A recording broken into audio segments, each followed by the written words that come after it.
Hi, everybody. It's Bob Ost, and this is Theater Resources Unlimited, and this is our Friday community gathering. It's Friday, September 1st. Happy September, everyone. First day of a new month. Um, and we've been doing this. This is our 170th consecutive week of doing this. It's crazy as it sounds. We started doing it April 17th, 2020 at the beginning of COVID. And it was a community service so that people could actually get together and talk about what they were going through in isolation. We've sort of come beyond that at this point, and we're now out of quarantine and out of isolation, and we're trying to come back to the normal theater that we used to know. In many ways, we are getting into live performance and things are happening as they used to happen. But one thing that's not happening as much as it needs to is audiences aren't coming back. So we're still struggling. We're still struggling with coming back to live. Today I have I put together these things every week, 170 consecutive weeks now, based on people that I meet who I think have interesting things to say or doing interesting things. And it happens that I was reading the New York Times one morning, and I saw that there was a new, revised, rethought version of Scott Joplin's opera, Treemonisha. And lo and behold, one of the people working on it was my vice president and co-founder of TRU, Cheryl Davis. So I thought, wow, well, that's something to talk about. So I emailed her, and she told me about the fact that she was brought in to collaborate with Leah-Simone Bowen, who is here with us today. So Cheryl and Leah-Simone are going to talk about things that are normal in theater, like collaboration, and how do you find relevance in older works, and a lot to talk about. And so I'm going to actually just bring them in, and we're going to start our conversation with Cheryl and Leah-Simone. Hi there, guys, gals. It's good to see you.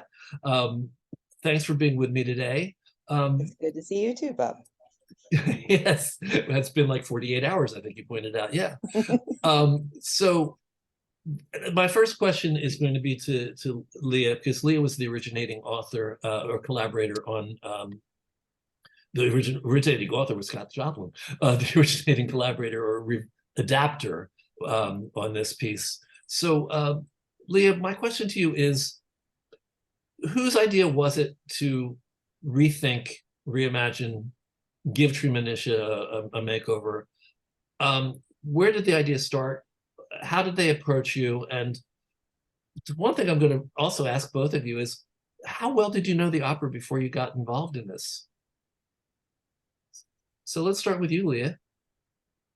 Yeah, so this adaptation really happened because of Volcano Theatre, which is a small experimental theater company in Toronto, but they work internationally. They do work all over the world on lots of different disciplines and aesthetics. And the artistic director there is a guy by the name of Ross Manson. His partner is an opera singer, an amazing opera singer. She eventually, spoiler, she plays Treemonisha in the version we just did. And they really fell in love with it, but felt for opera singers today that there were some difficulties in the piece, mostly with really how to sing it. There were a lot more consonants than there were vowels. And so he approached me and asked me if I would look through it and see if there were some adjustments we could make to some of the phrasing to make it easier to sing. Because all the feedback they had gotten on it early on was that it was actually extremely difficult to sing for an opera singer because there were so many really troubling words in operatic voice. So that's really Leah, what I want to say to you is we had an earlier conversation about this, and I originally, when I was going to name this, I called it a flawed and unfinished opera, And you said, oh, please don't call it flawed, because there are people who just love it and they will just kill us. They will just hate us. Yeah. They'll come after us. So Yeah. we're just saying it's a well, you've already explained one of the reasons why people felt it was good to revisit it. So the idea that it's harder that it was hard to sing seems to be a very neutral place to say, you know, this may need a little bit of help. So we're not calling it flawed, right? because we don't dare. But there were things that could have been easier. It was of a different time. It's of a different time. So tell me, go back It to what you're was of a saying. different, yeah, it was of a different time. And I think, you know, all the historians and experts on this work and on Joplin's work would agree that it was, to him, unfinished. You know, only the piano vocal was remaining. He never saw it fully produced. He managed to gather some money together to do a workshop, but wasn't able to probably make the tweaks and work on it as he wanted to. And so I think, you know, when you, I hesitate to use the word flawed, because a lot of people think it's a judgment on the actual story that he wrote, that the story was flawed. But I think the real hiccups in the original and how it began was this idea that it was a bit harder to sing and just needed some more vowels. It started out very simple. We did not think that it would be a 10-year odyssey to rewrite this work, but that's how long it took. 10 years? So Yeah. you've been doing this. You were on this on. You were brought on 10 years ago. Yeah. Yeah. Oh my Lord. Oh, by the way, COVID was a really big hiccup too. What was? COVID was a really big hiccup too. Oh. Yeah. The other thing, have we established that you're located in Toronto? Is that correct? Or That's right. I'm located in Toronto, and right now in my car near a lake called Bella Lake, which is near Kawartha, Ontario.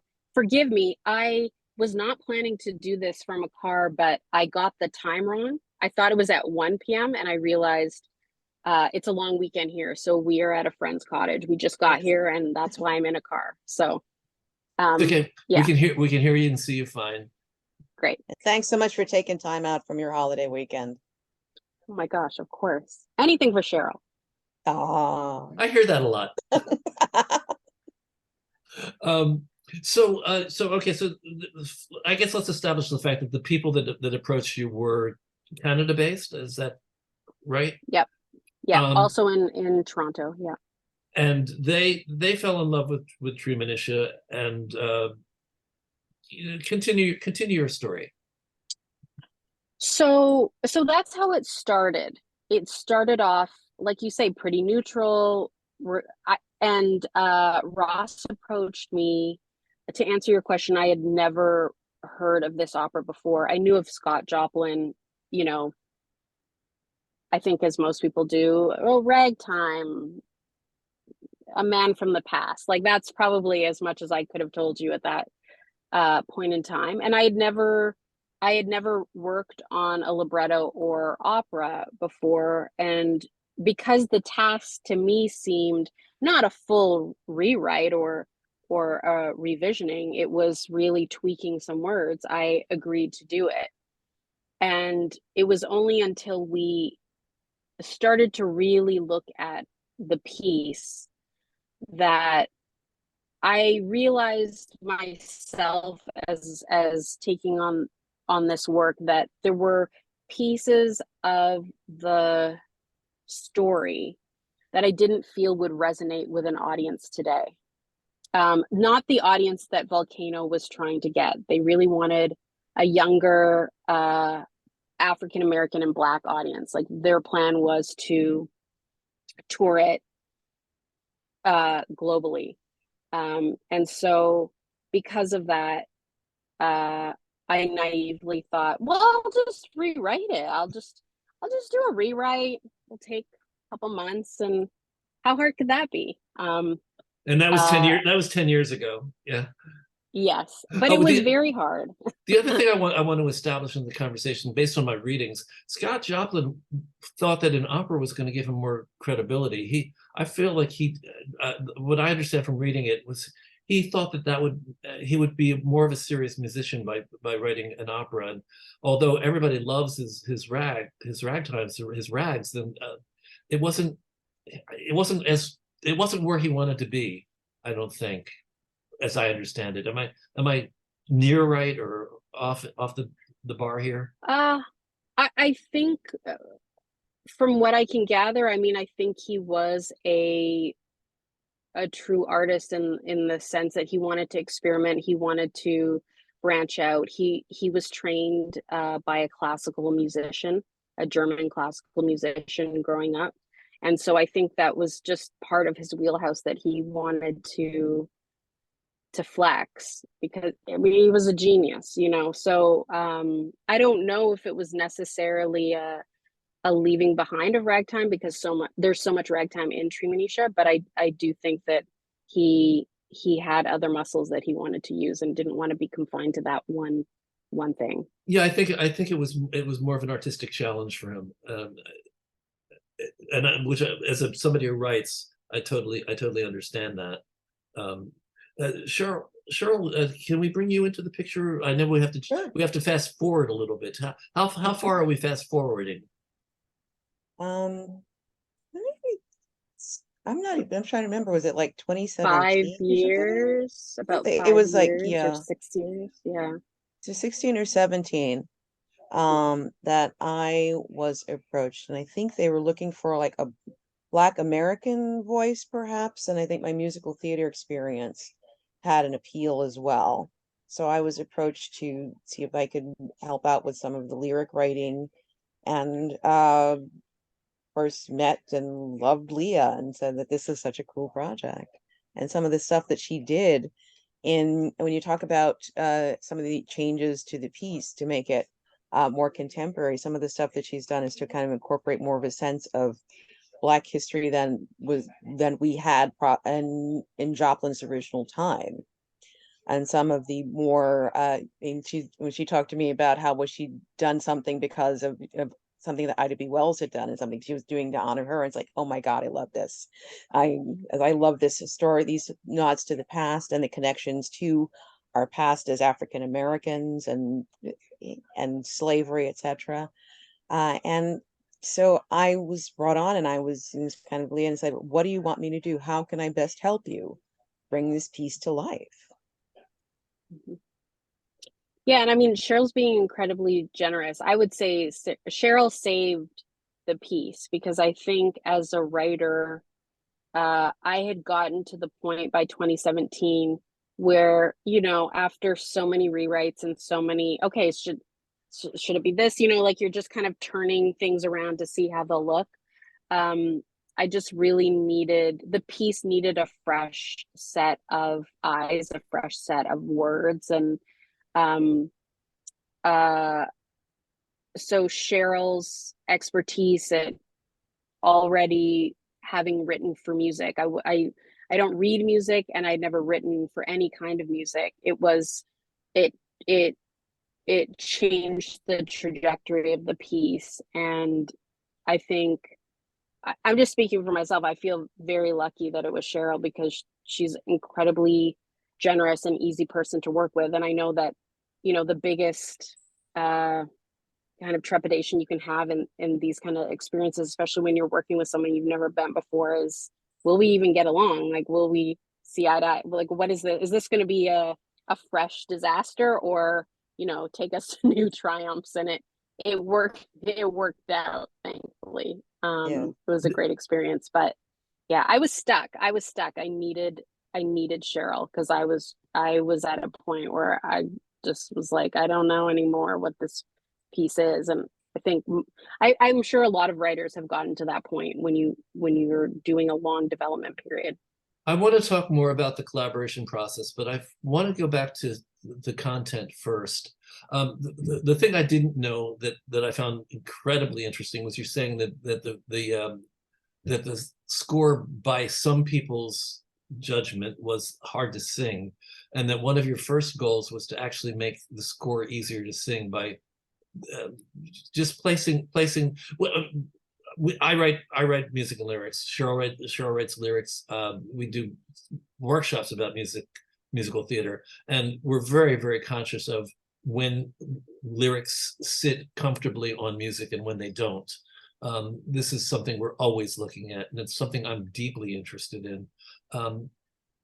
Did you said that you were stuck at 2017 when Cheryl had come in, but up to that point, had you found successful ways of making the lyrics sing more easily? Which was, you expressed that as your first goal. I want to go to the second goal later, but let's start with the first goal.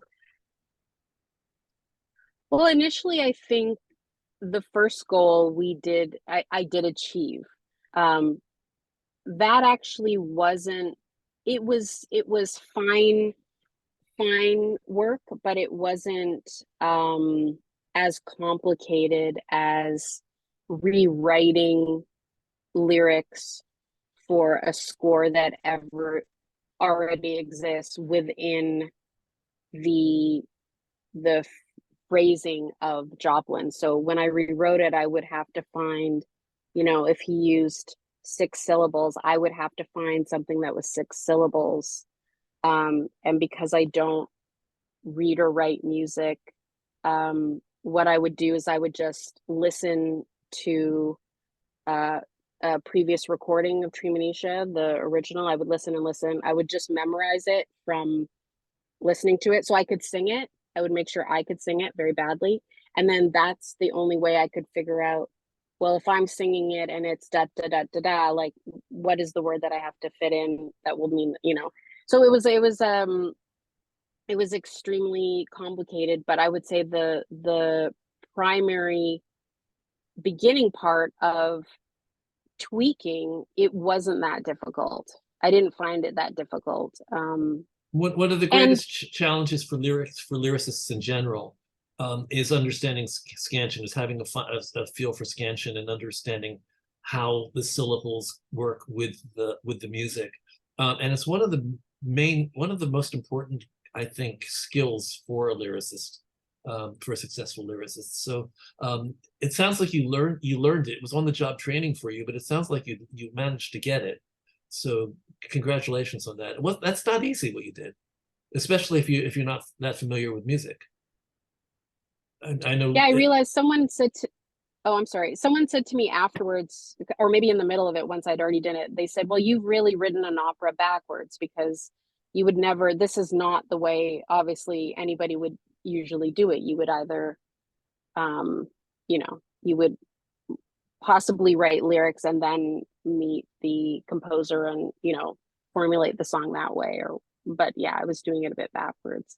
And also keeping, there are parts of it that Cheryl and I kept pieces of Joplin. There'll be 3 or 4 lines of Joplin, and then we change the other 3 or 4 lines. So it was also working within, I feel like the spine of Joplin is still there, and we kind of remade the body, if that makes sense. Not Joplin's body, the body of no. The metaphor, too morbid here. The metaphor is acceptable. The metaphor. Okay, great. Kind of Franken Joplin. Yeah, exactly.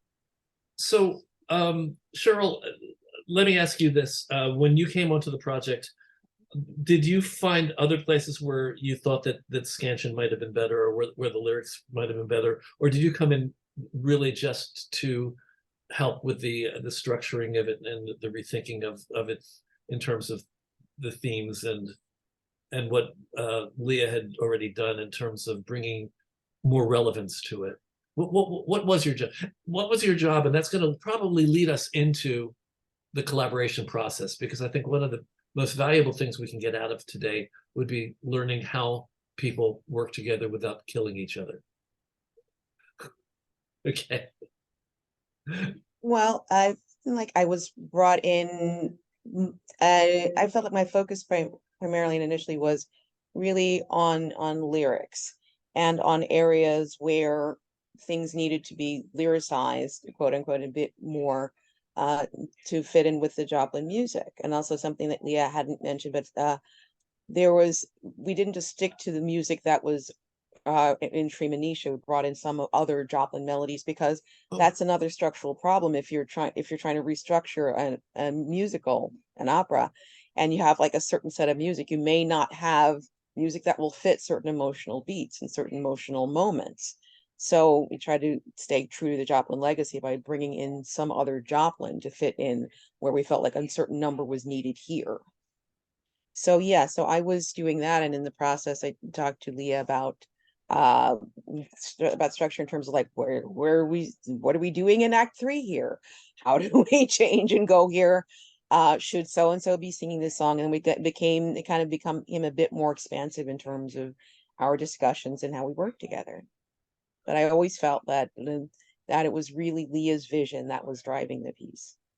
I will say that I read a couple of the reviews of what you had done, and the critics were, well, the two that I read were just so incredibly impressed with how much better that they felt that the show worked. You achieved something that's really kind of amazing in a way. Let me ask you, were there any changes that you made? Let's go back to those people who were going to kill me if I call it a flawed opera.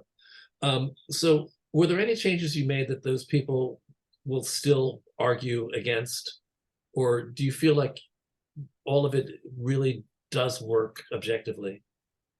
Well, okay, well, I'll tell you, I mean, I think to answer your question simply, yes, I think, there are always going to be the Joplin purists, the maybe the opera purists that look at the original and go, well, why mess with it? Like, there's something deeply special about the original, and it is the reason really why we're doing this adaptation. If it wasn't spectacular, we wouldn't want to adapt it and kind of, see what we could do with it and how we could make it maybe perhaps more relevant to an audience today. So yeah, throughout the making of it, I spoke to people or had emails from many people who were kind of taking issue with what we were doing. Wayne Mangesha, the director of this piece, she's an incredible director, was directing something. I don't know. I think it might have been New York. I can't remember where it was, but she met Spike Lee at a function, and she had a conversation with Spike Lee and told him, well, the next thing I'm working on is we're, adapting, Scott Joplin's famous opera. And he said, why are you doing that? Why are you, why would you mess with a genius's work like that? And that terrified me, obviously, because it's Spike Lee. But I think like that sentiment of why would you mess with someone who was so good and was such a genius? And my answer to that has always been, I mean, how many different Romeo and Juliets are there and adaptations of Shakespeare? And how many times have we heard Mozart and Beethoven and all of these greats like remixed and repurposed? And we do that because the work is so good and people want to play with it and see what they can do with it. So I think it's similar, but yeah, I think there are always going to be people who take issue with adapting a piece like this. May I also mention that you were one of 3 teams that was adapting Treemonisha over the past decade. You weren't the only ones who saw a problem that maybe needed to be solved. Maybe not, but maybe needed to be solved, or it wouldn't hide. So do you know anything about the other 2 adaptations of Treemonisha that are out there now? Because you're one of 3. Yours got, I thought, the best reviews. I think so, at least from what I saw. Yeah. But it is kind of interesting because I was actually in a workshop with the with the director of another Treemonisha. This is like a couple years ago, and he's posting, "Oh, I'm directing Treemonisha," and it's like, "Excuse me, what?"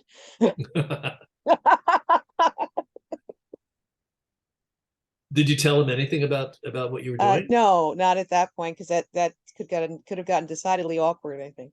Oh yeah, I want to write that play. uh, so you don't know anything about the other two adaptations. Oh yeah, so the American adaptation that actually opened the same time as ours did in Toronto was essentially the writer. I think there were two writers. They wrote a kind of a top and a tail to the opera, which saw Joplin and his wife. Joplin had a young wife who passed away, and a lot of people think that he based Treemonisha on her. So there, obviously I didn't see it, but the beginning of the piece is them. I think she dies, and then Joplin and Freddie, his wife, become characters in Treemonisha. So the two actors playing Joplin and Freddie become Treemonisha and I think maybe Remus. And then the end is, I think Joplin steps out of it and begins writing Treemonisha. I think that was the kind of the world they created. And the South African one was an adaptation for South African audiences. I don't know how much they changed, but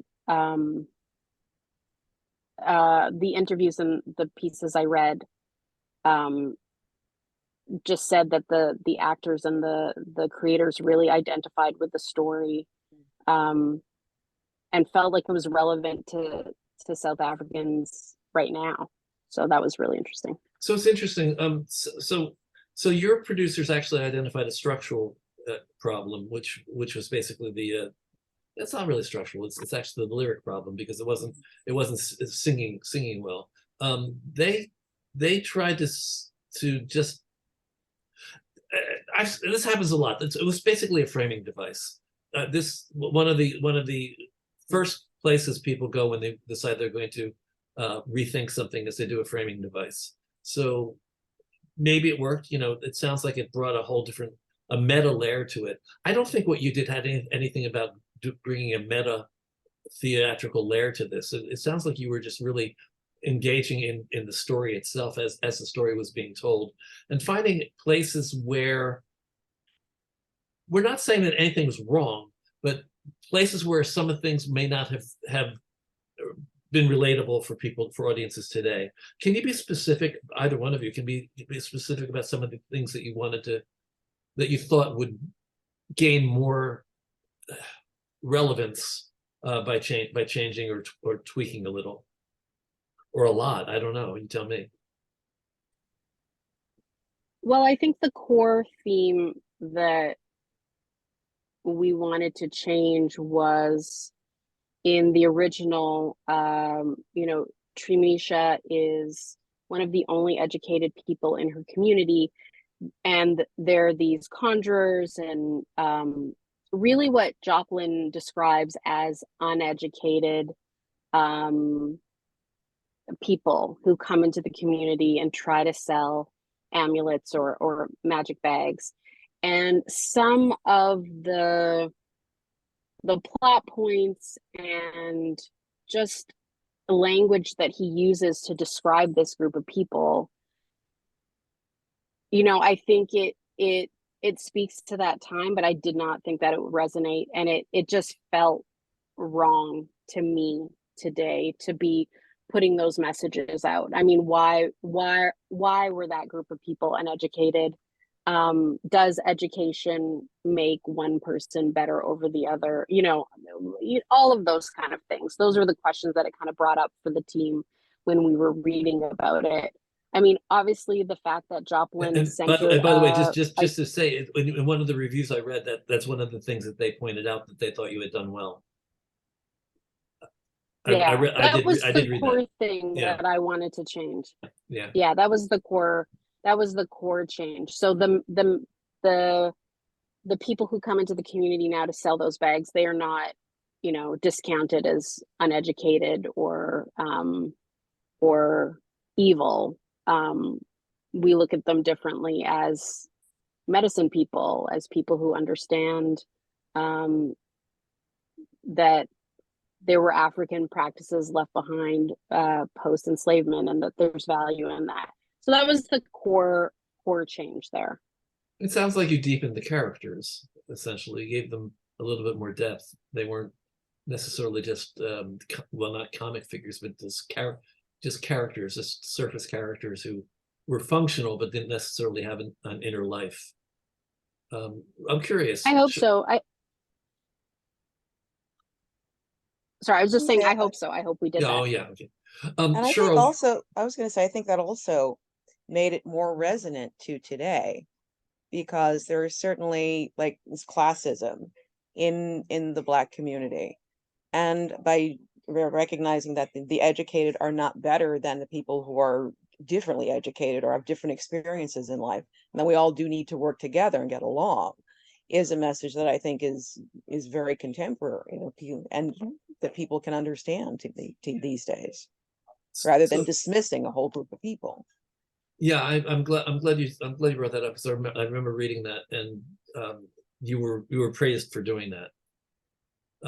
Question: when a distraught Leah-Simone Bowen came to you in 2016 or 17,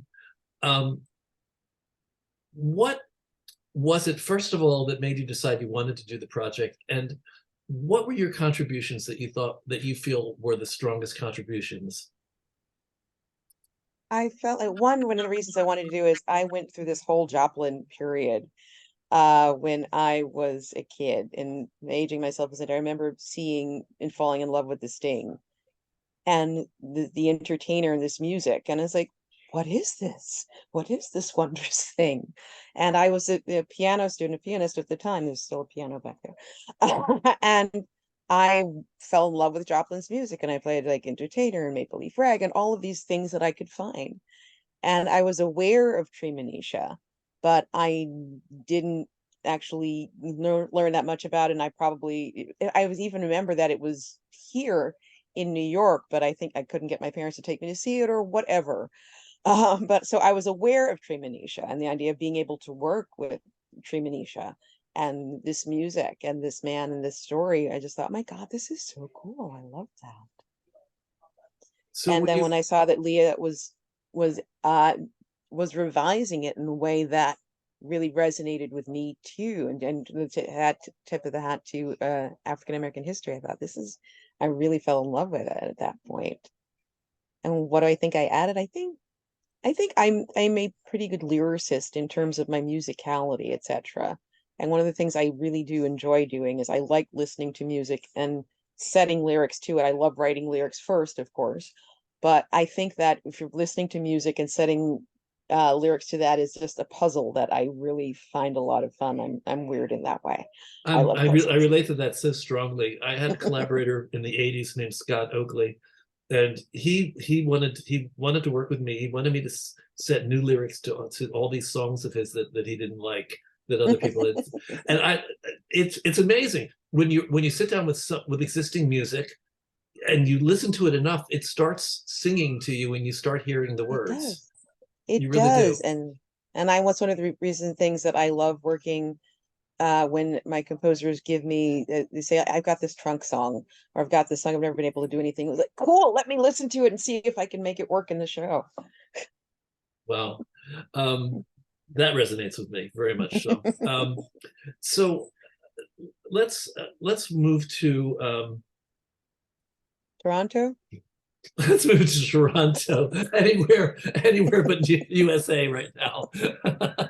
I just do have to say, purely as an anecdote, we were going to have a big workshop in March of 2020, and they'd made arrangements to like fly me up. I'd already been flying up to meet with Leah and Liz and talk to folks and stuff, and to fly me up in March 2020.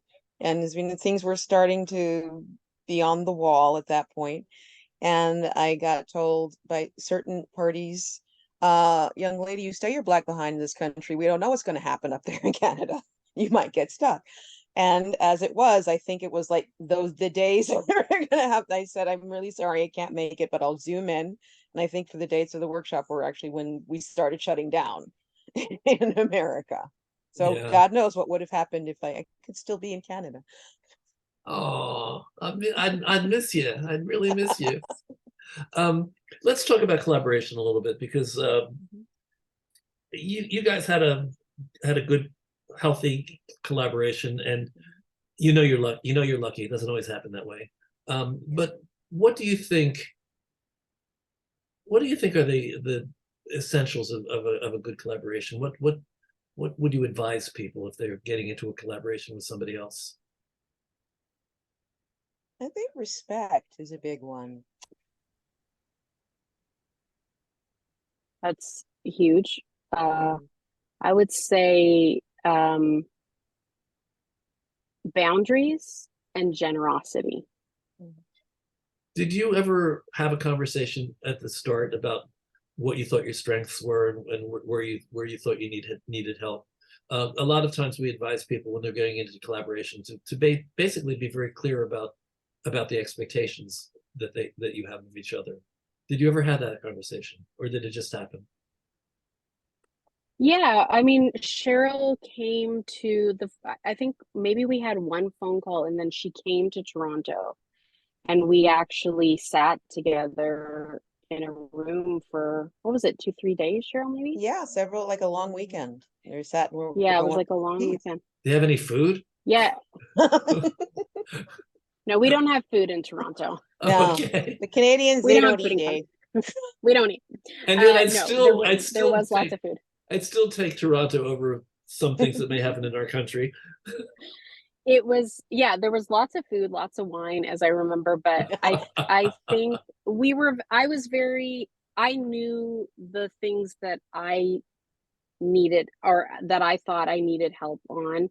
And Cheryl was also very forthcoming with what she thought she could do at this point.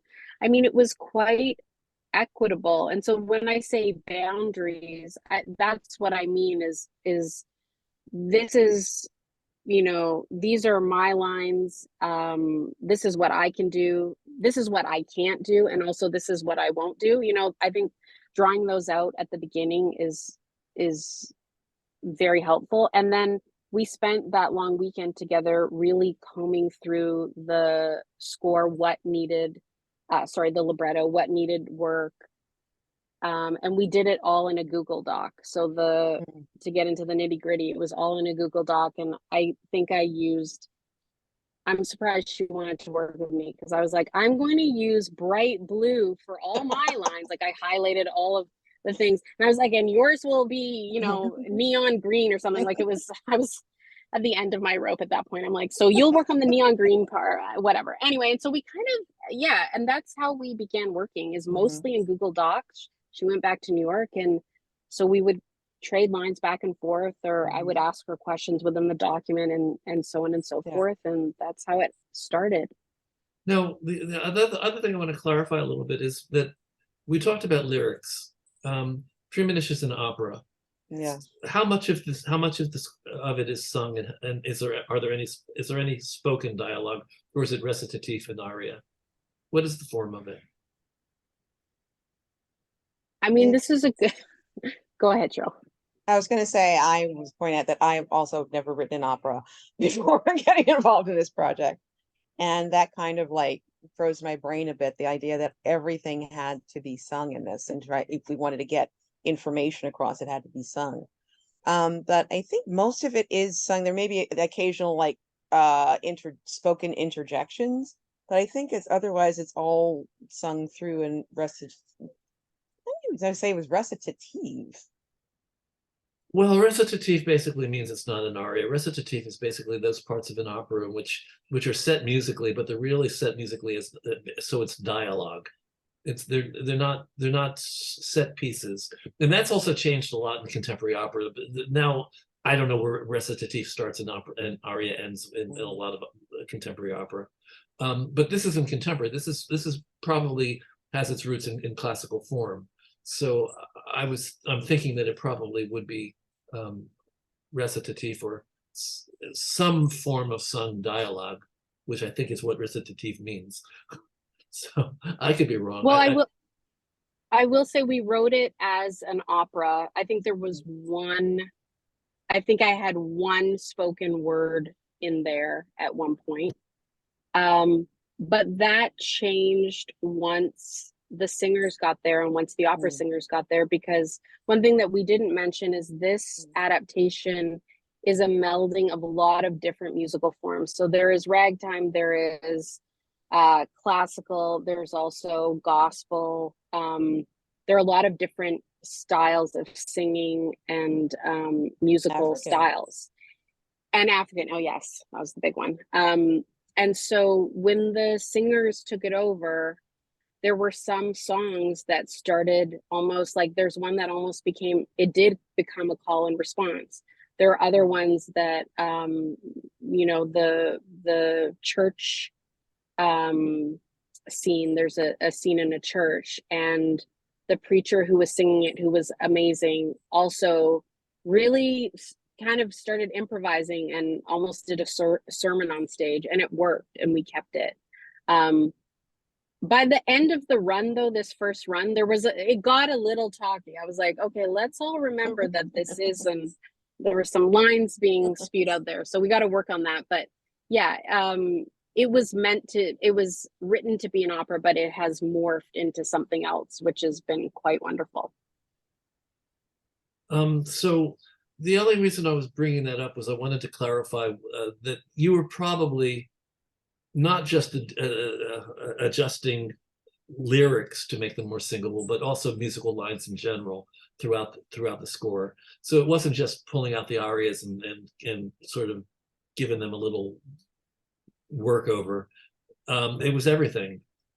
You wanted to make sure everything, and that's one of the difficulties in opera in general, is sometimes you need the super titles for operas that are in English, because people don't set them in a way that the ear can actually grasp it.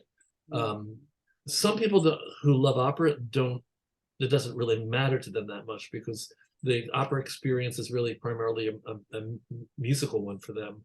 For me, I need words. I need words, and I need to know what the words are saying. So my question, I guess, it's not a question. My assumption is that you were probably adjusting everything to make it more singable from beginning to end, not just what we would call the arias. So, and that took you 10 years, huh? Okay. Yes, it did. And yes, I mean, one thing that we didn't mention is the two co-composers that we had, Jessie Montgomery. Oh, I didn't know about Montgomery that. from Jessie Montgomery from New York, and Janina Norpoth, also from New York. Two very brilliant musicians who rearranged, I would say, a significant portion of the music, and also composed. There are bridges in this adaptation that are original by them, to kind of bridge those gaps we were talking about that didn't have music, or there were a lot of places we didn't have enough music to tell the story, and so they did that work, and it's brilliant. I have a question about that just occurred to me. As if I read this all correctly, there are more than one version of the orchestrations of Treemonisha. I mean, Joplin didn't get past a piano vocal score. Are there more than one version, or did I misunderstand what I was reading? It seems like I believe people there've been several versions. Yes. So do you know which orchestration you started off with? No, I wouldn't, unless it's in front of me. I wouldn't be able to tell you. That would probably be a Jessie Montgomery question. So that brings in the question of your musical collaborators who came on board. They may have been doing adjustments to the orchestrations. The orchestrations aren't as precious I think maybe they are just to some, but you know, that's not necessarily messing with Joplin. That's basically doing what Joplin didn't get it around to doing, because even though he wanted it to be orchestrated. Right. I think that's probably fair. So So they could bring in other pieces of Joplin music to say that, okay, this music would work for this moment, kind of thing. Oh, Jeff Daly is saying that Joplin's orchestrations have not survived, but what I read was that he had never even done them. Jeff, can you tell me, am I wrong? Yeah, I think he did them. They did not, he got the piano vocal published, but they believe that the orchestrations just were not preserved.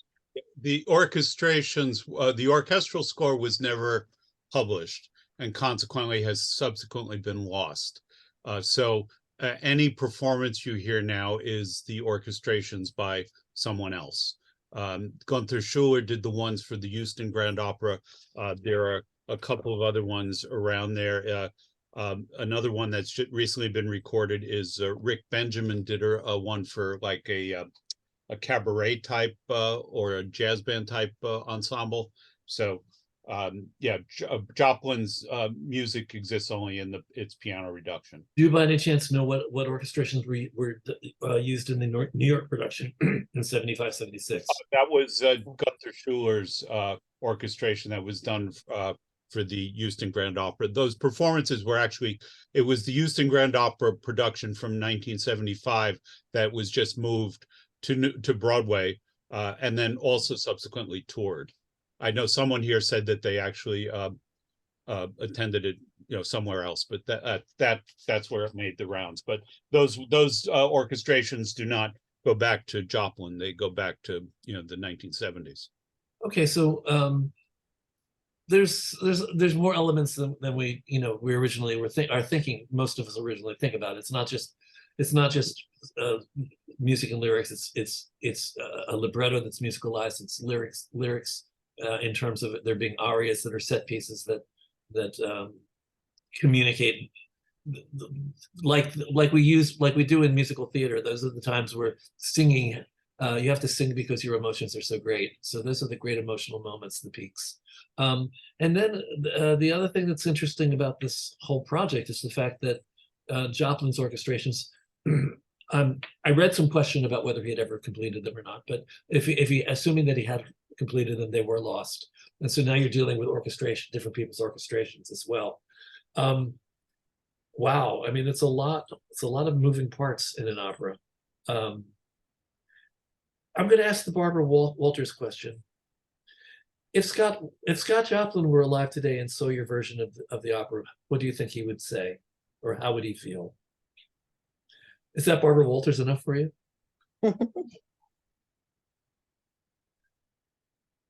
You can tell me what you hope he would say, but you can also tell me if there's any things that you were worried about that you wonder whether he would accept or not. And there's a long pause. I'm sorry, I was trying to unmute, but Cheryl, you can go ahead. Well, I was going to say that Barbara Walters would have had a chance to edit out that pause. Okay. But I think I, of course, would like to think that he would be proud of it. To say that we helped his show appeal to a larger audience than he could have imagined in his day. That's what I was hoping he would say as well. I mean, I suspect from what I've read, and from what I've heard from you, I suspect that he would feel that way. I think one of his goals was to be accepted by a wider audience, and which is any artist's goal. And the fact that you've actually made this accessible to a contemporary audience that will hopefully rediscover or discover Joplin, I think it would make me happy if I were Joplin. I also like to think he would have been proud of our creative team. So I'd like to open it up to any questions that are in the room, and I'm trying to think. Owen, were there any questions that I've missed of people? There were Well, a couple. Amy Stoller asked, and I don't know what this is in reference to. scansion or prosody. Yeah. So Cheryl, can you tell us the difference between scansion and prosody? No, I cannot. Okay, that's an acceptable answer. Either can I. Let's just say it's a distinction without a difference. That's what she said, or is it a distinction without a difference? Did you see her Mhm. comment? Yeah. Yeah. Hold on.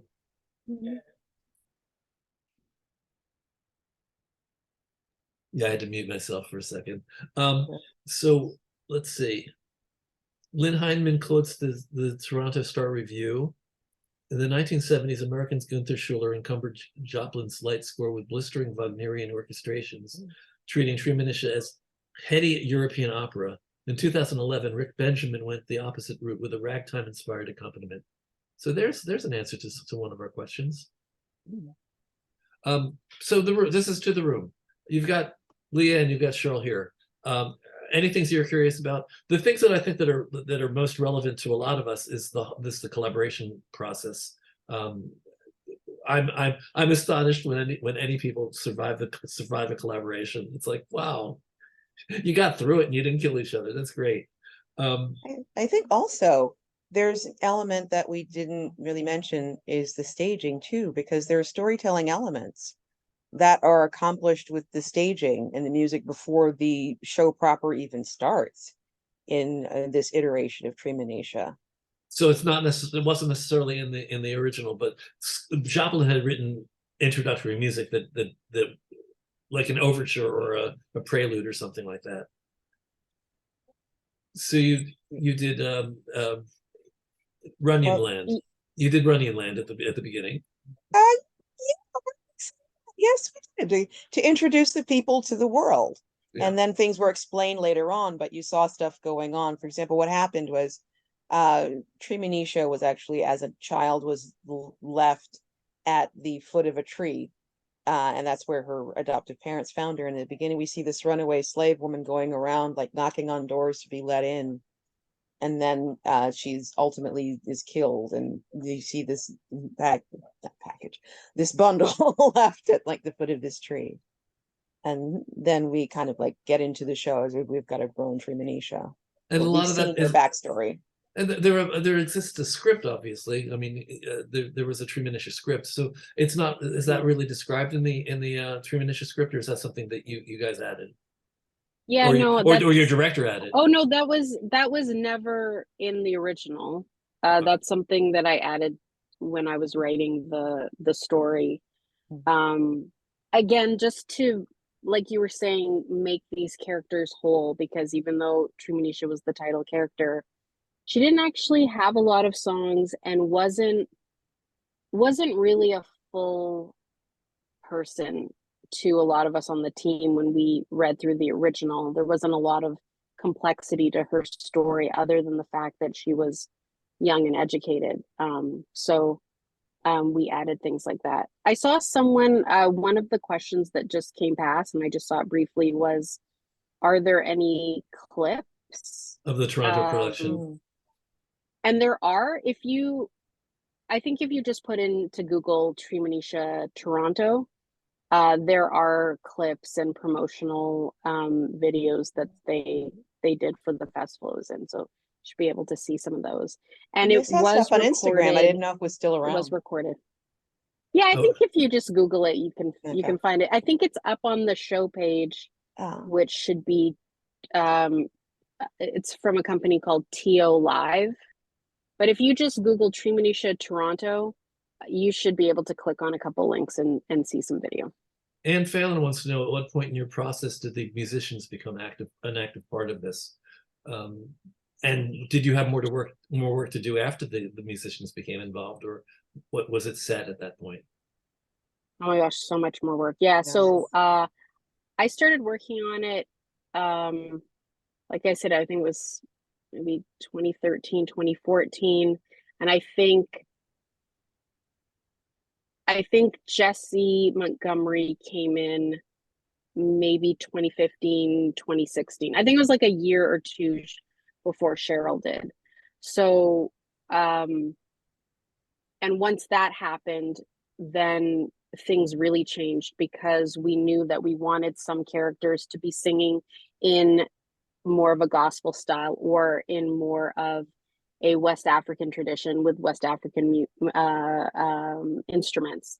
And so when that started happening, then there were many other rewrites to try and make everything fit in a cohesive way, and make it feel like it was planned that way from the beginning. So it sounds like your orchestrations were probably very different from either the Wagnerian or the other one that Or the or pure the ragtime, yeah. Yeah.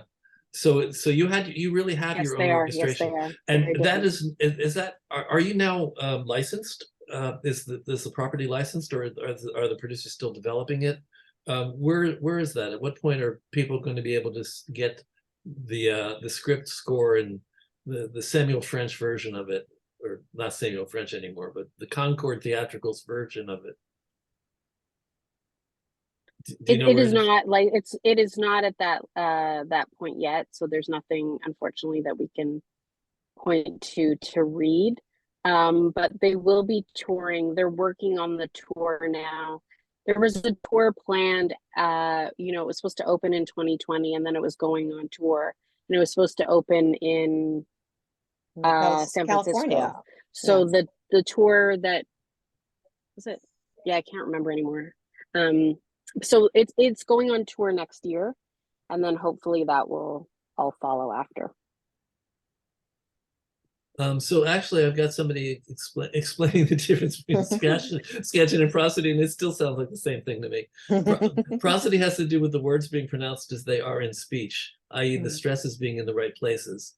Scansion relates to the meter line of songs. How many syllables were the stresses? It's the same thing, actually. So prosody just means, does it sound like that? Are they singing the words as they would be pronounced in life? Which is a goal. So maybe prosody is much more important to me than scansion, but I think that they kind of work hand in hand.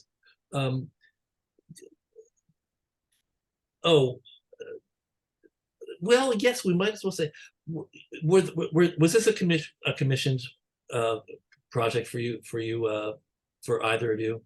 I mean, were you being paid to do this work? Yes, yes, I was. Yes. Definitely after 10 years, yes. What is the line? Which comes first, the lyrics or the music? The contract? The contract. So you actually are doing, so how refreshing. You're actually been working with a contract in place. Good for you. Good for you. I have some lawyer friends who advise that as well. Okay. So, and the producers are basically doing this as a commercial. They're doing it commercially, or do they have a not-for-profit that's attached to this in some way? I mean, it's a commercial project, right? So yes and no. I mean, in Toronto, there are commercial theaters, but most of them are not for profit, as is Volcano. Their producing partners, however, are larger and commercial producers. So yeah, it was kind of a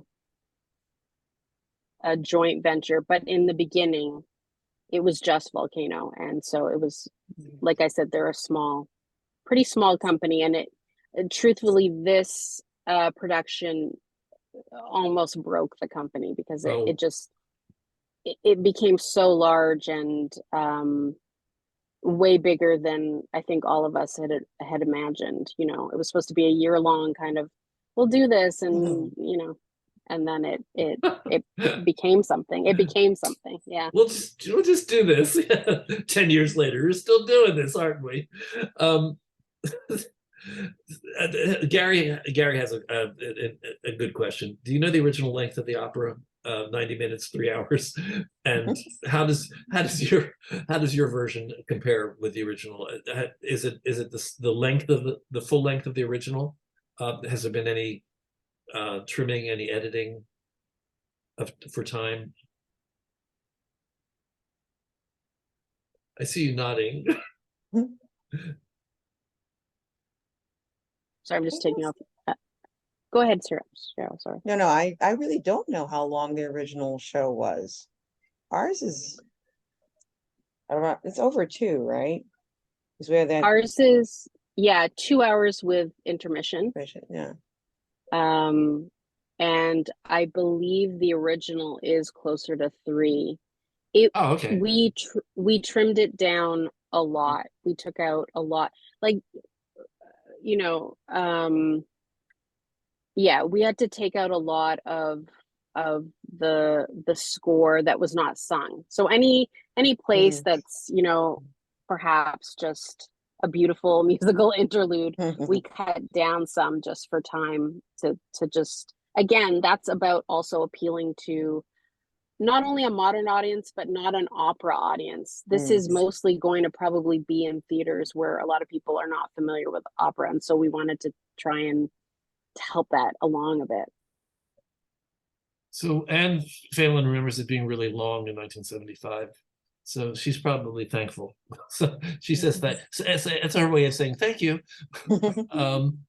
Gary has another question. Do you know? Well, I don't know if you'll know anything about this. Did Joplin ever set the opera score or music from the opera score in other forms? Is there a, like, he's saying like a sonata, but I think he means like like Candide has a, what's it called? You know, when you take out songs from music from a show and you put them into a little setting, their own setting.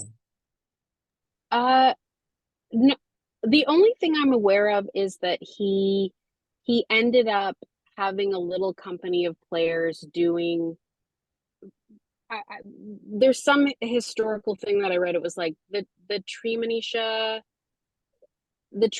rags, and it would be like 3 songs. Like it would be Slow Drag. I can't remember what the other 2, kind of the Ragtime hits, and those ended up kind of touring and seeing a bit of life. But I don't know if it was a formal, I don't know what you would call that, or if it was it had a kind of It's a very simple word and it's name. just eluding me. It's oh, what the heck's the word? Anyway, some of the people out there, you know, people that are watching are probably screaming at the screen. It's this. Gary, sweet. what is it? It's yeah, it could be a sweet, like this is sweet from Midsummer Night's Dream. This is you can call them a sweet. That's not the word I was looking for, but sweet would actually do it. Yeah, that's what Gary wrote. Sweet. Yeah, that's sweet. Thank you. How sweet. I also saw a review. Yeah. Review. Well, yeah. Okay. It's driving me crazy because I wrote a musical that has operatic elements to it, and it's got a lot of music in it, and it was written for flute, cello, and piano, and the 3 musicians who played it in our production begged me to create I guess it was a suite from the show, which I've never gotten around to doing, but I think I should. So you know, we've touched on a lot. I think there's a lot more to delve into about the collaboration process, because it's a very important aspect of our business, and it's one that I think people need to learn. So congratulations, guys! Both you both seem to like each other after all this time, so that's good. That's a good sign. Sounds like you found a way to work together. It sounds like you defined your roles, which I think is also important. And what you said earlier, which is basically, it sounds like you have great respect for each other. So the easy word of advice to anybody out there is don't work with anybody you don't respect. That might avoid some problems. So again, collaboration is such a huge part of our business, and we have to collaborate in so many ways. Certainly finding a writing partner. If something happens where you get along and you really do write well together, it's a minor miracle. So congratulations to all people who find writing partners that they work well with. I was wondering if we had a Kaufman and Hart situation here, where one of you was dealing with the structure and the other one was dealing with the funny lines. I don't know if you know about their collaboration, but one of the best collaborations in theater history. So I'm going to just wrap up now. I'll be right back. So I'm going into speaker view. Are you going to miss me? Here I go. Always, Bob. Okay, thanks, Cheryl. Thanks everybody for being with us today. Thank you, Cheryl. Thank you, Leah. And thank you, True Community, the people in the room, the people who come here every week and are part of this and are engaged. It it makes it worth doing. So thank you. Please keep coming back. To those of you out there who are new to True, who are just discovering us, I want to suggest that you maybe join us on Fridays if you want.